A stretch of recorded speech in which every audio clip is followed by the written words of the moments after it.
Negative thoughts can feel overwhelming, repetitive, and convincing. They whisper that you are not good enough, that things will go wrong, that people are judging you, that failure is inevitable. Sometimes they shout.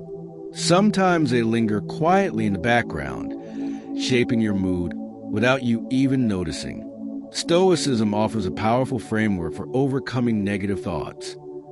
Not by denying reality, not by pretending everything is perfect, but by retraining the way you interpret and respond to your inner dialogue. It does not promise a life free from difficulty. It promises a mind that is stronger than difficulty. And when practiced consistently, Stoicism can fundamentally transform your relationship with your own thoughts. The first essential Stoic insight is this: you are not your thoughts. This may sound simple, but it is revolutionary. Many people identify completely with whatever appears in their mind. If a thought says, "I'm going to fail," they feel fear as if failure is already certain. If a thought says, "They don't respect me," they feel anger as if disrespect has been proven. Stoicism teaches that thoughts are impressions, initial mental reactions, not facts. An impression arrives automatically. Your judgment about it is optional. That gap between impression and judgment is where freedom lives. Imagine you make a mistake at work. The immediate impression might be, "This is terrible. I'm incompetent." That impression is fast and emotional. A Stoic response would pause and ask, is this objectively true, or is this an exaggerated interpretation? Perhaps the mistake is real, but does it prove incompetence? Or does it simply prove that you are human and capable of error? By questioning the thought instead of automatically believing it, you weaken its emotional grip. Negative thoughts gain power when they go unchallenged. Stoicism trains you to interrogate them. When your mind produces a catastrophic scenario about the future, you ask, what evidence supports this? What evidence contradicts it? What is actually within my control right now? Most anxiety collapses under these questions because it relies on imagined futures rather than present facts. The Stoic approach is not to eliminate fear completely, but to bring it into the light of reason, where it often shrinks to manageable size. Another key Stoic principle for overcoming negativity is the dichotomy of control. Many negative thoughts revolve around things you cannot control. How others see you, whether opportunities appear, how long challenges last, whether outcomes match your expectations. When your mind fixates on uncontrollable variables, it creates helplessness. Helplessness breeds anxiety and resentment. Stoicism redirects your focus. You cannot control other people's opinions, but you can control your effort and integrity. You cannot control the economy, but you can control your preparation and adaptability. You cannot control whether someone appreciates you, but you can control how respectfully you behave. When negative thoughts begin spiraling, ask, is this within my control? If the answer is no, then your energy is being wasted. Release it. If the answer is yes, then act. Action dissolves anxiety far more effectively than rumination. Rumination is a repetitive replaying of past events, often with self-criticism attached. Stoicism addresses this through disciplined reflection rather than emotional replay. Instead of thinking, "I can't believe I said that. I'm so stupid," a Stoic reflection sounds like, "What can I learn from that moment? How will I respond differently next time?" One mindset punishes, the other improves. The goal is progress, not self-condemnation. You cannot change the past, but you can extract wisdom from it. Once the lesson is taken, continued self-attack serves no purpose. Stoicism also emphasizes perception. Events themselves are neutral. Your interpretation determines emotional intensity. Consider rejection. One interpretation: this proves I'm not worthy. Another: this opportunity wasn't aligned. I'll adjust and try again. The event is the same. The meaning differs. By consciously choosing a constructive interpretation, you reshape your emotional response. This is not forced positivity. It is rational reframing. If you fail an exam, pretending it doesn't matter is denial. But recognizing that one failure does not define your intelligence or future, that is reason. Negative thoughts often generalize. They take a single event and expand it into a sweeping conclusion about your identity. Stoicism narrows the focus back to specifics. One failure is one event. It is not your destiny. Another powerful Stoic practice is negative visualization, which may sound counterintuitive when dealing with negative thoughts. However, this technique involves deliberately imagining potential difficulties in order to reduce their emotional shock. When you mentally rehearse setbacks calmly, they become less terrifying. For example, if you fear losing a job, you might imagine what steps you would take if that happened. Update your resume. Reach out to contacts. Cut unnecessary expenses. By thinking through practical responses, fear transforms into preparation. Preparation reduces helplessness. At the same time, Stoicism encourages gratitude. Negative thoughts often narrow your focus to what is missing or wrong. Gratitude widens perspective. Even during hardship, there are elements of your life functioning adequately. Your breath, your ability to think, people who care about you, skills you possess. Acknowledging these does not erase problems, but prevents total mental collapse into despair. Gratitude stabilizes perception. Voluntary discomfort is another Stoic method that indirectly reduces negative thinking. When you intentionally do difficult things, exercise when tired, wake early, take cold showers, have uncomfortable but necessary conversations, you build resilience. Resilience changes your internal narrative. Instead of thinking, "I can't handle this," you accumulate evidence that you can handle discomfort. Evidence reshapes belief, and belief reshapes thought patterns. Self-discipline also strengthens emotional regulation. When you consistently follow through on commitments, you develop self-trust. Self-trust reduces insecurity.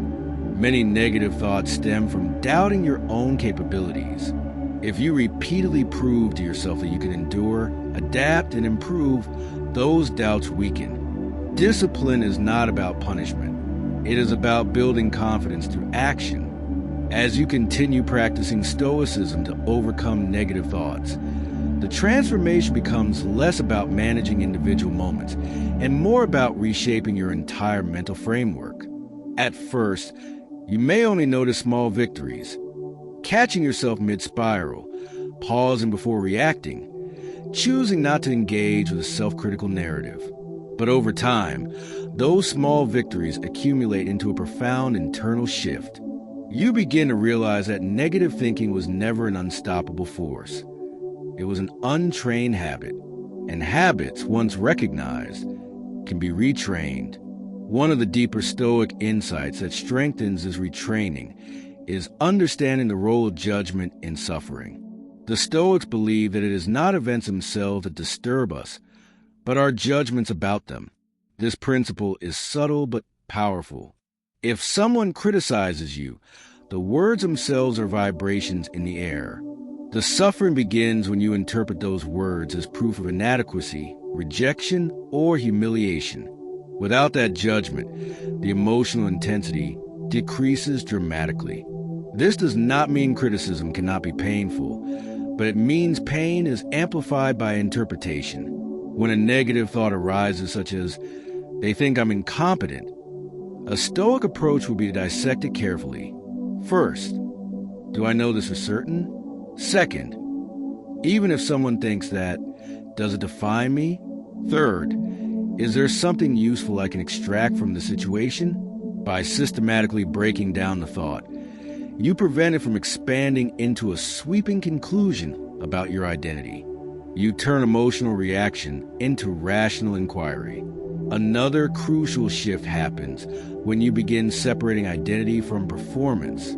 Many negative thoughts are rooted in the belief that mistakes equal personal failure. Stoicism rejects this equation.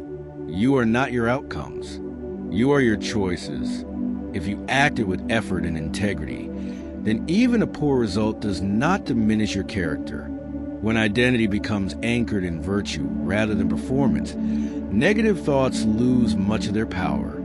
You can fail without collapsing. You can be corrected without feeling destroyed. This internal anchoring creates emotional durability. Emotional durability means you do not shatter when life applies pressure. Instead, you bend, adjust, and recover. Recovery becomes faster because you're no longer adding layers of self-judgment on top of difficulty. You feel disappointment, but you do not compound it with shame. You feel fear, but you do not add helplessness. You feel sadness, but you do not label yourself weak for experiencing it. Stoicism also encourages mental rehearsal of adversity in a constructive way. When you imagine setbacks calmly and rationally, you build familiarity with them. Familiarity reduces fear. For instance, if you fear public speaking, instead of avoiding the thought entirely, you visualize yourself making a small mistake while speaking and then calmly continuing. You imagine staying composed. You imagine finishing strong. By rehearsing resilience instead of catastrophe, you program a more balanced expectation. Expectations themselves are a powerful source of negative thought patterns. When you expect perfection from yourself or others, you create constant friction with reality. Stoicism promotes realistic expectations grounded in human nature. Humans make mistakes. Humans misunderstand. Humans change. When you accept these truths, your reactions soften. You become less surprised by imperfection and less wounded by it. Another important Stoic practice is narrowing the time frame of concern. Negative thoughts often expand far into the future. What if this ruins everything? Stoicism brings attention back to the present moment. What must be handled right now? Not next year, not next month, just today. When you shrink the time frame, overwhelming problems often become manageable tasks. Instead of my life is falling apart, the question becomes, what is the next rational step?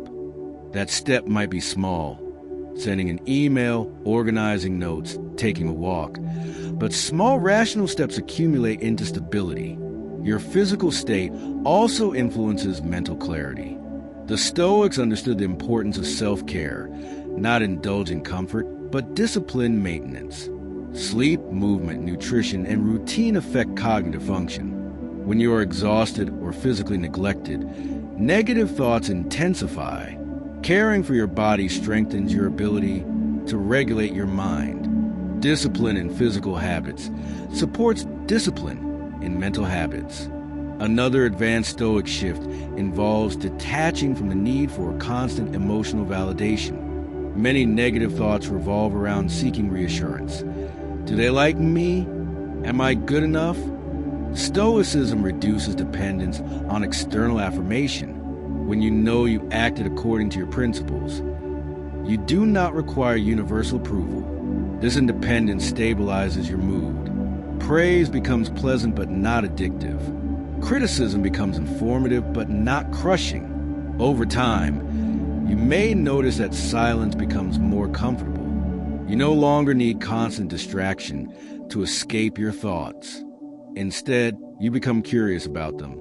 Curiosity replaces fear. When a negative thought appears, instead of resisting it aggressively, you observe like a scientist. Where did this thought come from? What triggered it? Is it recurring? What belief supports it? Observation without panic weakens intensity.